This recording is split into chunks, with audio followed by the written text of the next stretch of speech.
All right, welcome back to another episode, and we've got the Chevy Crew Cab actual truck, but I'm kind of a little surprised because it shouldn't have been here today.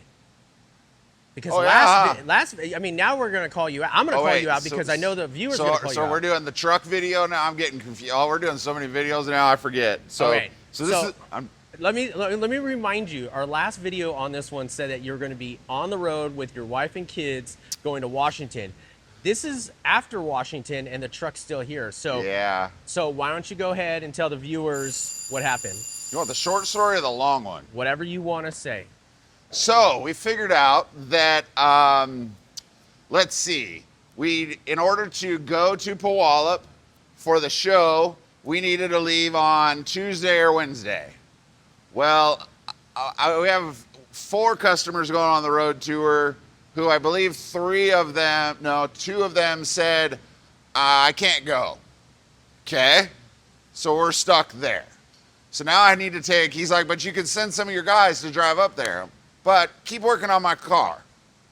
So I realized we can't go midweek. We can't drive. Can't take guys out of the shop, the guys were like, yeah, but we still got to get work done. So that became an issue. Then I realized when we went up there to go to the show that the show is here. The airport we're going to fly into is here.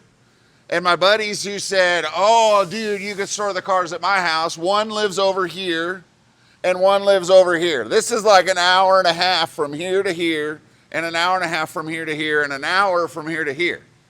So I'm like, and then they're like, oh, well, yeah, I've only got room for 2 cars, not 4.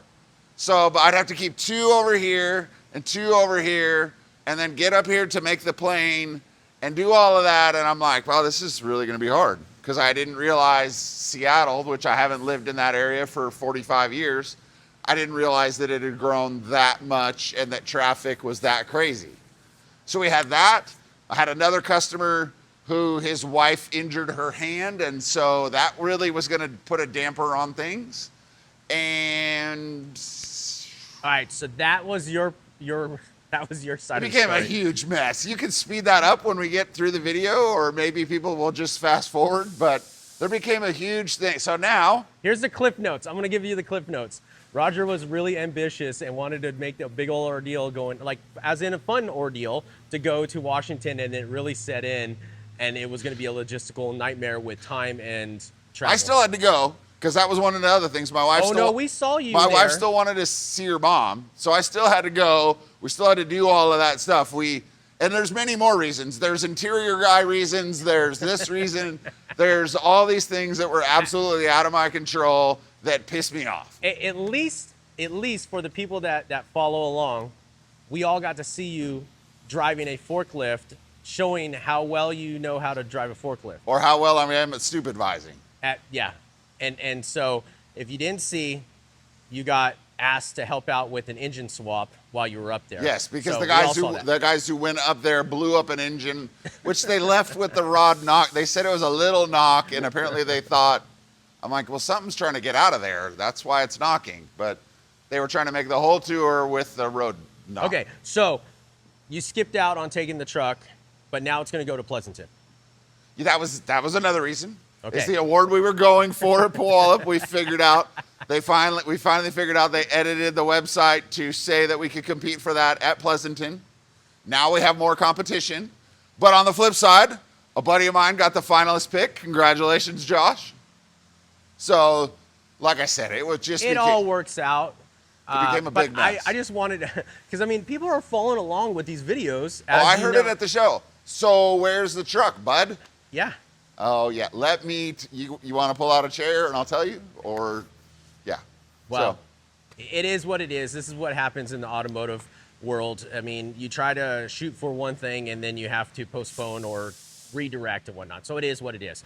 But I don't want to hide that stuff. We make statements in these videos, and we want to try to stay true to it. And you're a really good guy at trying to stay true to the stuff as what you're trying to put targets out there for. And here we are. So the truck didn't go. It's still here. It's getting a bunch of test miles driving on it. We've got a stripe on it now. I think we're going to shoot some stuff with the dirt bike in it today. We were, but it's not quite ready, so we're going to do that next time. I thought we were gonna go off road with it too. Well, it looks like it. If you see all the dirt on the hood, I don't know if they're. All right, Oh, so- they're shaking the almond trees. That's why. Got it. Good old That's Bakersfield. why it's getting a thin coat of dust. Okay, so let's stand back and check. I'll get this out of the thing way so you can see the wheels we settle on. The old however many holes those are. I don't know. Soft 8.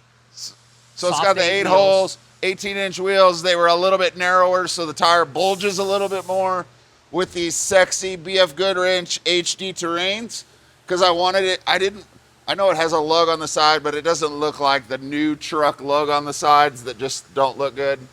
Like this, I felt like the tire fit well. These work good. I have them on my personal truck. They don't make a ton of noise, but they make some noise. But the bulge on it, the backspace was an inch less, which pushes the wheel out a little bit. And I just think it fits the style of the truck. Yeah, this really did bulk. Just a little bit more offset, negative offset to push out really made a difference on the look. Yes. It really did. And the 37s. And the 37s. Yeah. Really filled it up. So now at this point, we are dialing in spring rates, shock tuning, because there's like endless knobs on this thing of low speed, high speed, rebound, reservoir pressure, all that stuff. And so we're trying to get all that stuff designed in. There's a lot of variances from this from what we're used to with the Chevelles and stuff. So it's not quite as simple with the straight axle and the amount of travel and things like that happen with that. Okay. But So- we're looking good for Pleasanton. We're looking good for Pleasanton. We're looking good for the road tour. I'm looking good I'm probably going to start daily in this thing for a few days next week, making sure all that stuff's good. So just back up. So it's going to get shipped up to Washington Yep. for the road tour to come back down to Pleasanton. Yep. So still driving it. How many cars do you guys? 4 cars. You have 1 truck and 3 cars. One truck. Goldie's going again for, I don't know, how many stickers are on that windshield? 4? 3? Road 2 road tour stickers. So this will be Greg heard road tour and he was like, "Sign up, Goldie." Oh yeah, he's on. So, and then Glenn's bringing the unicorn, and Danny hasn't decided if he's taking the Falcon or the Fairlane. So, we're waiting to see. The Falcon is something we built. The Fairlane is something we revamped, but the Fairlane has a bunch more interior room than a small Ford Falcon. Okay. But when you try to fit this big ass truck in a hauler, it might be better that he takes the Falcon. So, with that said, you got to see this. Yeah, let's check out the interior. I think it's mostly in here. It's not quite done, but it looks good. Wow. So, seats are done. Interior door panels are covered. We made these interior pieces up here. We made the speaker grill parts down here. It's turned out nice. There's still odds and ends we're finishing. Power window switches, stereo buttons, headlight buttons, AC vents, things like that we're getting in the truck. But it's coming along. These seats really, I mean, even that center console like drop down, it looks like it's in place, like correct. It looks. Yeah, but it's got all the stuff for recline, and you know the adjuster to move it back and forth is nice. We just put manual seats in it, but man, they're gonna be super comfortable. I was gonna paint this part of the console, but I think you're gonna rub it off when you use it, so I'm just gonna leave that black. I think it looks still fine. Yeah, I think it works fine. So we've got all the carpet in there, which you can see the padding we have, but we made some nice cover.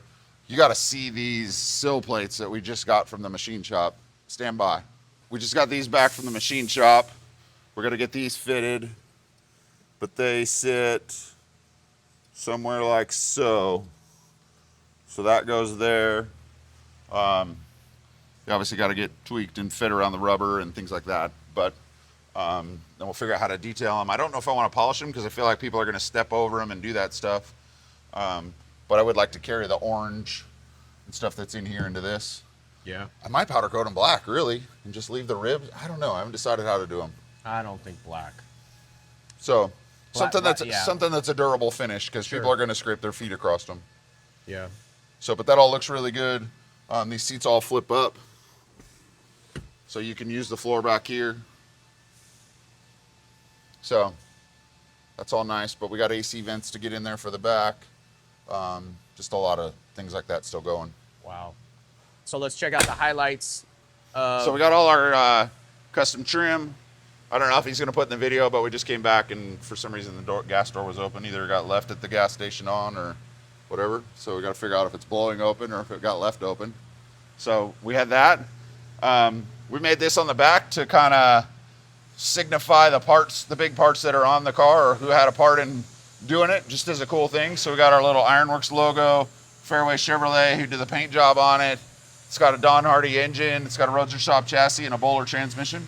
So I want to point something out because it's kind of hard to really see it in the video, but these are not just stickers on this billet. This is actually machined, and there's a lip, and then it's obviously painted. yeah, just the tops of this stuff. This blue and white is a sticker, and this orange is a sticker. The rest of it is painted in the recess when it was machined. Wow. So just to give it a little bit more detail. So this the orange stripe on it with the dual pinstripes turned out really good. What size? This is what? I think it was a 5/8. Yeah. So it's got the Intech Auto, what do they call it? Dumbo mirrors? I think they're called the Dumbo mirrors. It's got that I'm stuff probably in it. sure that Intech Auto does not have these listed as a Dumbo mirror. But that's the name they call these mirrors. Yeah, they're big. But Yeah. man, and then it's also got the little puddle light or Yeah, it's got whatever the they're called. interior, the exterior light, Yeah. and then we had all this stuff all chromed to fit on the truck. So, yeah, just finishing up the loose ends on this thing. So we got door lock pulls and things like that. Wow. And engine compartment still the same. Nothing. Engine compartment is still the same. I can show you that, but It's a newer truck, so you have to pull the handle on the inside. yep. Well, it's warm.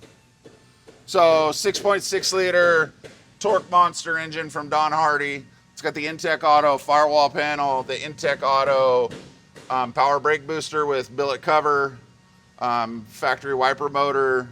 It's got a PWR radiator with the custom top mount that we made. The standard, we use this power steering reservoir a lot because they work really well for being quiet. It's got our big block covers on it. Engine's all powder coated. Everything else is pretty simple. What kind of fans are those? Small fans. Oh, okay. Small fans. I just didn't want to forget our. We know friends Small over- Fans loves crew cabs. Yeah. So, So I wanted to just make sure that everyone knew. like I said, that's all we use. Okay. So like, yeah, there's never another brand in here. So that's what we've always used. We love the brushless fans that they have out now.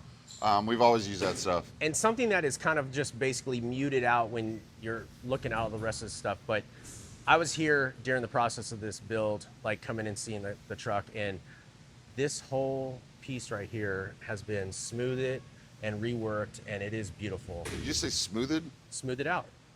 Smoothed? Yeah, smooth it out. I don't think smoothed. Smooth. Okay. There's no it. Okay. This guy. Yeah, it's been smoothed it out. There is if you're ever around this guy, he will definitely call you out on the smallest things. He will identify them. Because that's been my life. Everyone calls out my flaws, which there's plenty. You're good. So, all right, it's been smoothed and painted all nice and everything. I really like it. Is smoothed just fancier? I think. Sure. I bet it's so that's like smooth. It's smoothed.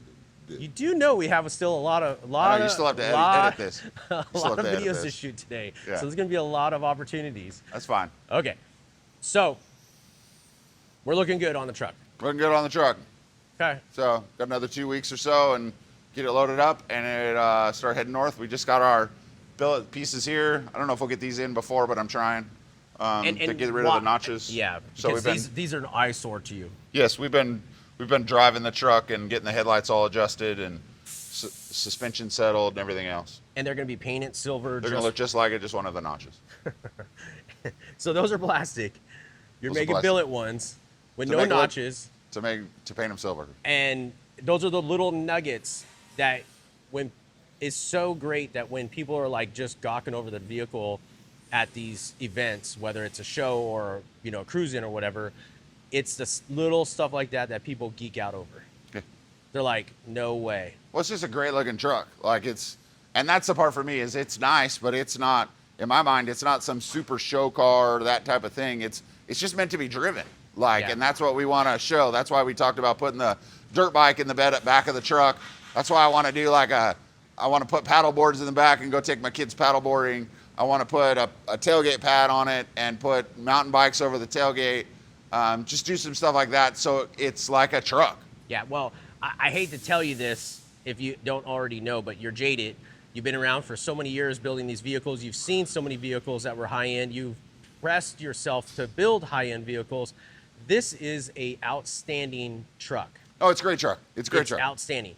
It's just there's a lot of things that we didn't do because we've been given the ability to do more, and we could have done more, but that doesn't suit the purpose of this truck. Sure.